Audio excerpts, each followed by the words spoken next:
అండి, నమస్తే. ఇంట్లో నెగిటివ్ ఎనర్జీ వెళ్ళిపోయి పాజిటివ్ ఎనర్జీ కోసం మనము ఇంట్లోనే పూలతో డెకరేషన్ చేసుకుంటాం కదండి. అయితే ముందుగా లవంగాలను కొన్ని వాటర్లో వేసి కలర్ వచ్చిన తర్వాత ఇలా పూల డెకరేషన్ దాంట్లో వేసుకోవాలి. దీంట్లో మీకు నచ్చిన పువ్వులను ఎన్నైనా వేసుకోవచ్చండి. అంతేకాకుండా ఇలా మనము ఒక్కరోజు వేసిన పూలు 4-5 డేస్ వరకు కూడా ఫ్రెష్గా ఉంటాయండి. ఒక్క పువ్వు కూడా వాడిపోకుండా ఉండాలి అంటే ముందుగా మన ఇంట్లో ఉండే చాలా రకాల ఫుడ్ కలర్స్ ఉంటాయి కదండి. దాంట్లో మీకు నచ్చిన ఫుడ్ కలర్స్ని ఏదైనా తీసుకోవచ్చు. దీంట్లో కొద్దిగా యాడ్ చేసే వాటర్ అనేవి పూర్తిగా చేంజ్ అయిపోతాయి కదా. నేనైతే ముందుగా ఇక్కడ ఎల్లో కలర్ని వేస్తానండి. చూడండి, వాటర్ అనేది చేంజ్ అయిపోయింది కదా. తర్వాత ఎక్స్పైర్ అయిపోయిన ట్యాబ్లెట్స్ కానీ లేదా వాడిన ట్యాబ్లెట్స్ ఉంటాయి కదా, దాన్ని ఇలా చిన్న చిన్న పీసెస్గా కట్ చేసి ఈ వాటర్లో వేసేయండి. ఇలా చేయటం వలన పువ్వులు అనేవి ఎక్కువ రోజుల పాటు ఫ్రెష్గా స్టోర్ చేసుకోవచ్చు. తర్వాత మరొక కలర్ని కూడా వేసానండి.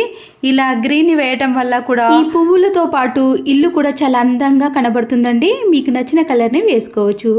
మరొక యూస్ఫుల్ టిప్, కొద్దిగా కాటన్ని తీసుకొని దానిపై కొబ్బరి నూనెను వేయండి.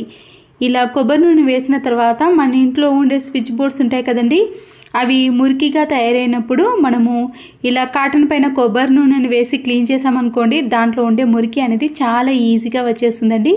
మీరు పవర్ ఆఫ్ అయిపోయినప్పుడు కానీ లేదా స్విచ్ బోర్డు అనేది ఆఫ్ చేసుకొని ఈ క్లీనింగ్ అనేది చేసుకోవాలి. ఇలాంటి చైర్లో కూర్చున్నప్పుడు మనము టీ కానీ కాఫీ కానీ వాటర్ కానీ ఎవరైనా సరేనండి, తాగిన తర్వాత కింద పెట్టేస్తాం కదా, అప్పుడు దాంట్లో ఉండే వాటర్ కానీ టీ అనేది పడిపోతే మళ్ళీ దీన్ని క్లీన్ చేయాల్సిన పని కూడా ఏర్పడుతుంది కదా. వైట్ కలర్ ప్లాస్టర్ కానీ లేదా ఏదైనా కలర్ ప్లాస్టర్ ఉన్నప్పుడు అయిపోతున్న ప్లాస్టర్ని తీసుకొని ఇలా చైర్ హ్యాండిల్ చుట్టూ 2 చుట్లు తిప్పేసి మనము ఈ ప్లాస్టర్ని పెట్టేసామనుకోండి, తాగిన టీ కప్స్ కానీ గ్లాసులను కానీ ఈజీగా వేసుకోవచ్చు. బ్లౌజ్లకు ఉండే ఈ ఉక్స్ అనేవి మనం వాషింగ్ మిషన్లో వేసినప్పుడు ఒక్కొక్కసారి బట్టలకు చిక్కుకోవటం లాంటివి లేదా బట్టలు ఆరేటప్పుడు ఇబ్బంది లాంటివి జరుగుతూ ఉంటాయండి. అలా కాకుండా ఉండాలంటే వీడియోలో చూపించిన మాదిరిగా ఈ హుక్స్ని ఇలా రౌండ్గా మలిచేసుకొని దానిపై రబ్బర్ బ్యాండ్ని వేసేయాలి. తర్వాత దీన్ని వాషింగ్ మిషన్లో వేసినా కానీ మనము బట్టలను ఎండలో ఆరబెట్టేటప్పుడు మన హెయిర్కి తగలటం లాంటివి అస్సలకే జరగదు. ఇలా నీట్గా ఉంటుంది. మందంగా ఉన్న శారీస్ కానీ ఇలా నెట్టెడ్ శారీస్ని మనము వేసుకున్నప్పుడు శారీ పిన్ ఉంటుంది కదండి, అది ఒక్కొక్కసారి షార్ప్గా లేనప్పుడు ఇలా ఎక్కువగా మలుచుకున్నప్పుడు మనము శారీ పిన్నును పెట్టేటప్పుడు ఇబ్బంది కలుగుతుంటుంది కదా. దీనికోసం మనం ముందుగానే సోప్ ఉంటుంది కదండి, ఏ సోప్ అయినా పర్వాలేదు, ఇలా సోప్ని తీసుకొని ఆ శారీ పిన్నిస్ని ఒక 2-3 టైమ్స్ పాటు ఈ సోప్కి గుచ్చేసేయండి. ఇలా గుచ్చేసేయడం వలన శారీ పిన్ అనేది మనము ఎన్ని కుచ్చుళ్ళు వేసుకున్నా కానీ ఎంత మడతలు మలుచుకున్నా కానీ ఈ పిన్నిస్ అనేది శారీలోకి ఈజీగా వెళ్ళిపోతుంది. అంతే కదండి, ఇలా సోప్కి గుచ్చడం వలన శారీకి చిన్న చిన్న హోల్స్ అనేవి కూడా అస్సలకే పడవు. ఈ టిప్ నచ్చితే తప్పకుండా ఒక లైక్ చేయండి. మరొక యూస్ఫుల్ టిప్, బిర్యానీ బాక్స్ యొక్క క్యాప్స్ కానీ వేస్ట్గా ఉన్న ప్లాస్టిక్ బాక్స్ల యొక్క మూతలు ఉంటాయి కదండి, వాటిని పడేయకుండా ఇలా ముందుగా స్కెచ్ పెన్తో కానీ లేదా కలర్ పెన్స్తో మీకు నచ్చిన డిజైన్స్ని ఇలాంటి మూతల పైన వేసుకోవాలి. ఇక్కడ నేను కుబేర ముగ్గును వేసుకున్నానండి పూజ గదిలో వేయటానికి. తర్వాత మన ఇంట్లో ఉండే దబ్బడం సూది కానీ లేదా పిల్లలకు సంబంధించినవి ఏవైనా ఇలాంటి షార్ప్గా ఉండేవి ఉంటాయి కదా, వాటిని తీసుకొని వేడి చేసి ఇలా బాక్స్ పైన చిన్న చిన్న హోల్స్ అనేవి చేసుకోవాలి. తర్వాత నేను ముగ్గు వేయడానికి కూడా చిన్న బాక్స్ని ప్రిపేర్ చేసుకున్నానండి. దానికి కూడా చిన్న హోల్స్ అనేవి చేసుకొని ఎక్కడైతే మనము ముగ్గు వేయాలనుకుంటున్నామో ఆ ప్లేస్లో ఈ మూతను పెట్టేసి ఇలా ముగ్గు వేసామనుకోండి, అందమైన చిన్న ముగ్గు అనేది మనము దేవుని గదిలో వేసుకోవచ్చు. ఇలాంటి క్యాప్స్ ఉంటే మనము ఎన్నిటినైనా ప్రిపేర్ చేసుకోవచ్చు.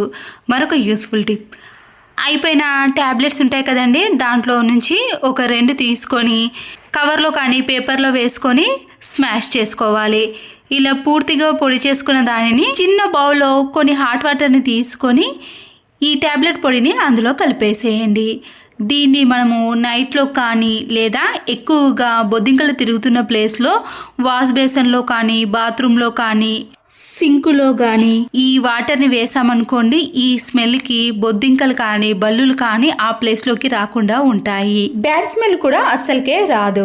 ఒక బౌల్లో కోల్గేట్ పేస్ట్ని వేసిన తర్వాత మన ఇంట్లో ఉండే వెనిగర్ ఎలాంటిదైనా సరేనండి, చిల్లీ వెనిగర్ కానీ వైట్ వెనిగర్ని కొద్దిగా యాడ్ చేయండి. ఇలా వెనిగర్ని వేసిన తర్వాత వాటర్ని కూడా ఒక 2-3 డ్రాప్స్ అనేది కలిపేసేయండి. ఏదైనా క్లాత్పై ఈ వాటర్ని వేసిన తర్వాత గోడలపైన ఏవైనా గీతలు కానీ కలర్స్ కానీ వేసినప్పుడు లేదా జిడ్డు ఎక్కువగా ఉన్నప్పుడు మనము ఈ క్లాత్తో అప్లై చేసామనుకోండి, చాలా వరకు మరకలు అనేవి పోతాయి. కొద్దిగా లైట్గా మాత్రమే కనిపిస్తుందండి. మీరు ఇంతకుముందు చూసారు కదండి, క్లీన్ చేయకముందు ఎలా ఉన్నాయో మరకలు. క్లీన్ చేసిన తర్వాత చూడండి అంతగా ఉండవు, కొద్దిగా లైట్గా మాత్రమే కనిపిస్తాయి. అవి కూడా పూర్తిగా పోవాలి అంటే మీరు కొద్దిగా బ్రష్తో రఫ్ చేస్తే అవి కూడా పూర్తిగా పోతాయి. ఇదే వాటర్ని మనము బెడ్స్ ఉంటాయి కదండి, ఆ బెడ్స్ పైన కూడా జిడ్డుగా కానీ మరకలు అనేవి ఎక్కువగా ఉన్నప్పుడు, షైనింగ్ అనేవి లేనప్పుడు ఈ వాటర్తో క్లీన్ చేశారనుకోండి, బెడ్స్కి ఉన్న డస్ట్ అనేది పూర్తిగా పోతుంది. బెడ్స్ కూడా మంచి షైనింగ్లోకి నీట్గా తయారవుతాయి. ఏదైనా బౌల్ని తీసుకొని ఖాళీ అయిన ట్యాబ్లెట్ షీట్స్ ఉంటాయి కదండి, వాటిని చిన్న చిన్న పీసెస్గా కానీ లేదా ఇలా పెద్ద సైజులో కట్ చేసి గిన్నెలో వేసుకున్నాక కొన్ని హాట్ వాటర్ని కూడా కలిపేసేయండి. ఇంట్లో ఉండే చైన్స్ కానీ రింగ్స్ కానీ చెవులకు పెట్టుకునే ఇయర్ రింగ్స్ కానీ ఏవైనా సరేనండి, ఇలా స్టోన్స్ అయినా పర్వాలేదు, వాటిని వేసి ఒక 5 to 10 minutes పాటు అలాగే ఉంచేసేయండి. తర్వాత మనము ఈ హాట్ వాటర్లోకి వెళ్ళి తీసి పొడి క్లాత్లో వేసి నీట్గా శుభ్రం చేసిన తర్వాత చూసారనుకోండి, మంచిగా షైనింగ్లోకి రావటమే కాకుండా మళ్ళీ కొత్త దానిలా మెరుస్తాయి. వాటర్ ప్లేస్లో మీరు వెనిగర్ని కూడా వేసుకోవచ్చు. ఒక గిన్నెలో కొద్దిగా కోల్గేట్ పేస్ట్ని వేసి ఈ పేస్ట్ని మనము ఏదైనా క్లాత్కి అప్లై చేయండి. బాత్రూంలో కానీ వాష్ బేసిన్ కాడ ఇలాంటి అద్దాలు ఉన్నప్పుడు సోప్ మరకలు వాటర్ మరకలు పడి తెల్లగా తయారవుతాయి కదండి, మనము కోల్గేట్ పేస్ట్తో బాగా రుద్దేసామనుకోండి, అక్కడ ఒక్క మరక కూడా కనిపించదండి. అద్దం అనేది అంత క్లియర్గా కనిపించదు, కానీ తర్వాత పొడి క్లాత్తో నీట్గా తుడిచిన తర్వాత చూడండి అద్దం పైన ఎలాంటి మరకలు కూడా ఉండవు. అద్దం నీట్గా మళ్ళీ ఎప్పటి దానిలా కనిపిస్తుంది. మరొక యూస్ఫుల్ టిప్, వైపర్ స్టిక్ ఉంటుంది కదండి, ఇలా పై భాగాన క్యాప్ ఉంటుంది కదా, దాంట్లో కొద్దిగా వెనిగర్ని వేసేయండి. మనం వేసిన వాటర్ అనేవి ముందు ఉన్న హోల్లో నుంచి బయటకు వస్తుందండి.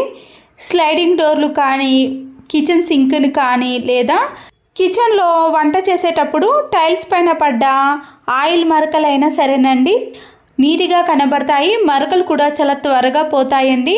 ఎక్కువగా మనము క్లాత్తో కానీ లేదా సబ్బుతో కానీ రుద్దాల్సిన పని కూడా ఉండదు.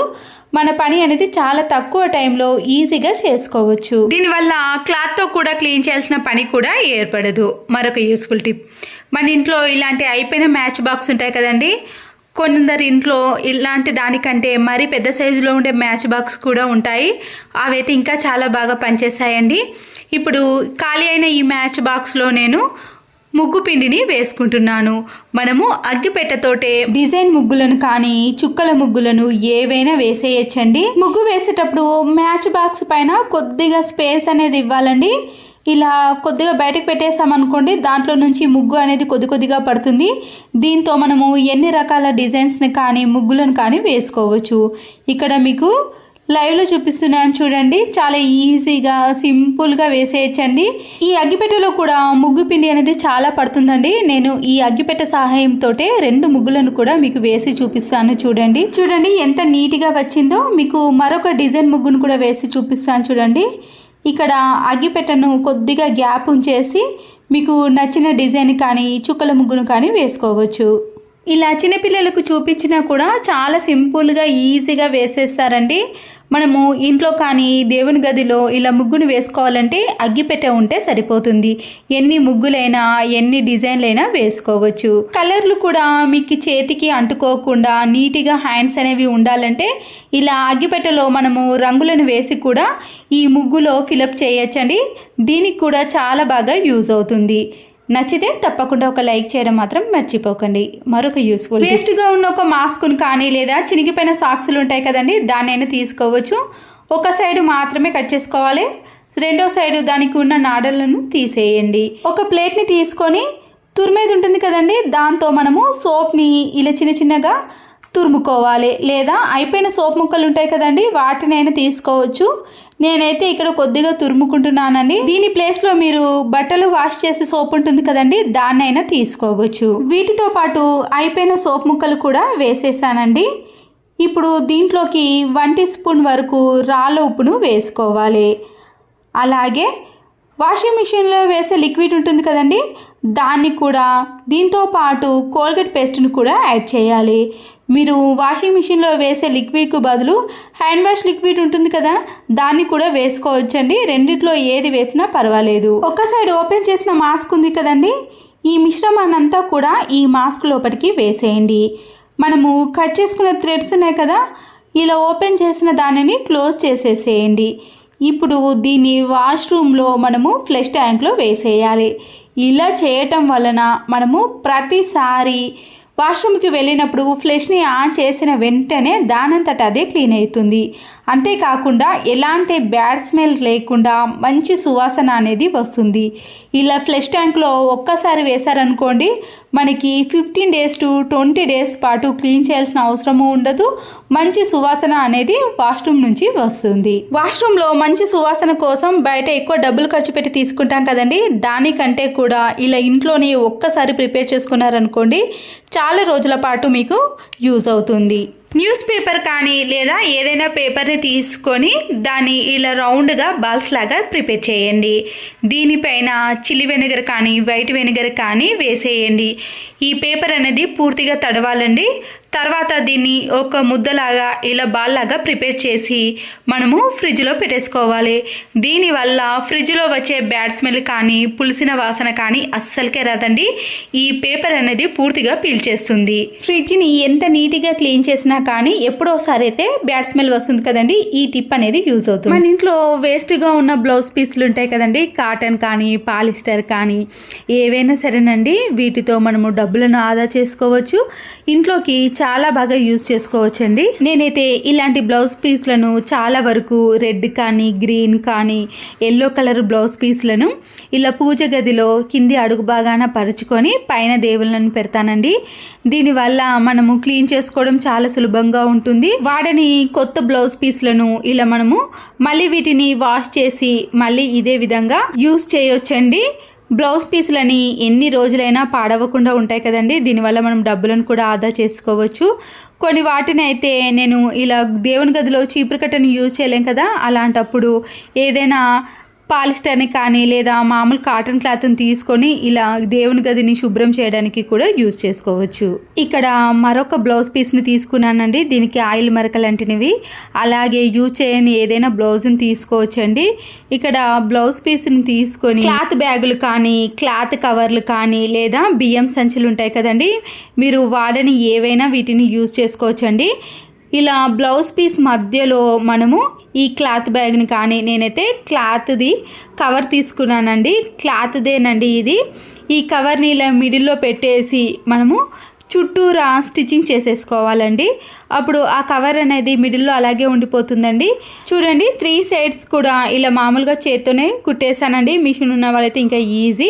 ఒకవేళ స్టిచ్చింగ్ లేకుండా మీరు డైరెక్ట్గా గ్లూ గమ్తో కూడా అతికించేసేయచ్చు.